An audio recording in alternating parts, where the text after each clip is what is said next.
You know what? I don't know what the hell is going on with the Rangers. Really, I really don't. I don't. Actually, Alexander Georgiev has played better than Henrik did this year, and I'm not blaming this whole thing on Henrik. You could look at the power play; has been disgusting, 1 of 11. They've been pushed around. They've been, they haven't. Their top line has not performed.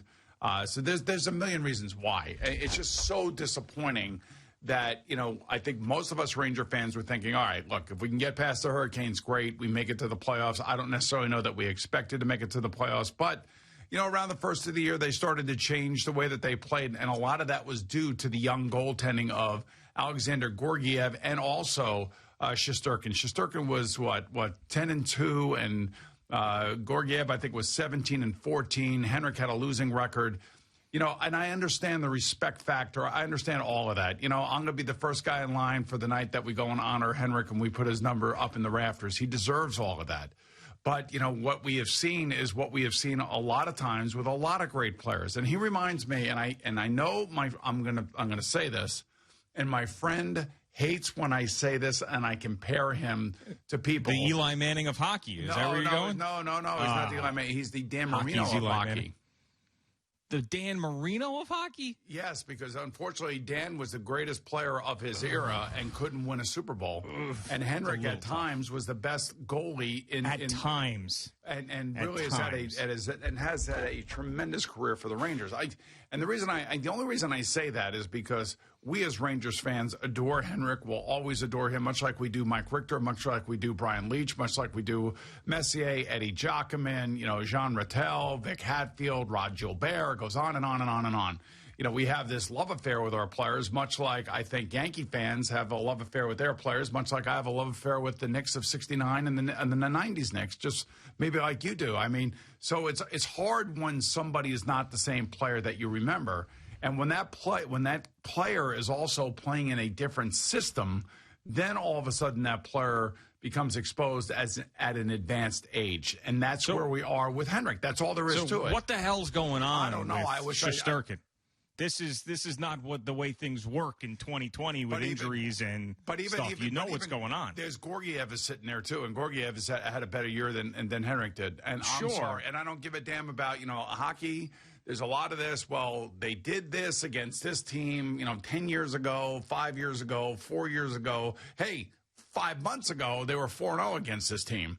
But now all of a sudden this team is basically made the Rangers look like a team that doesn't belong where they are, and that is in the run for the Stanley Cup. So I just say one shift, one period, one game at a time. That's what it's going to take tonight. I hope they make a change in net just to relieve the pressure. The other thing, too, like I was telling you yesterday, if you watch the way the Hurricanes play, there's two things that they do. One, they dump it into the Ranger zone, and they want the goalie to touch the puck. There's sometimes you play against other teams where you don't want that goalie touching the puck because that goalie will get that puck out of there really quickly, and he'll activate the offense going the other way. That is not Henrik's strength. We all know that. So that's what Carolina does. They want him to handle the puck. They know he's just going to wrap it around the boards and throw it away, and it's going to end up into a fiasco in the own zone. And that's basically what happens. And the other thing they do is when they do get the lead, they basically clog the middle. And yesterday, Peter Mrazek, their goalie, made like 3 unbelievable saves. Well, and that's the difference. You got to bury the puck in a couple of those opportunities for the Rangers. I put that more in the game. Right. Howden was a big one early, and then Zibanejad, had an opportunity. Everybody's praising Mrazek, but bury the puck for crying out loud. It's a playoff game. You're down a couple of goals. Hey, playoffs is about the goalie, man. How many times I know, but those are huge opportunities. We always talk about the goalie in the playoffs, and it always starts and ends. It's like pitching in the playoffs in baseball. It's like defense in football. Who's got the better defense? Who's got the better running game? We throw the ball like crazy until we get to the playoffs, and all of a sudden we got to hand the ball off and we got to play defense. But it's really sad to watch this, and I'd like to think that I speak for a lot of Ranger fans that we're really, really supremely disappointed. We're disappointed that Henrik has to go out this way. We're disappointed that we didn't get to see Shesterkin or Georgiev. Hell, I would take Georgiev. I would put him in there. I would play him tonight.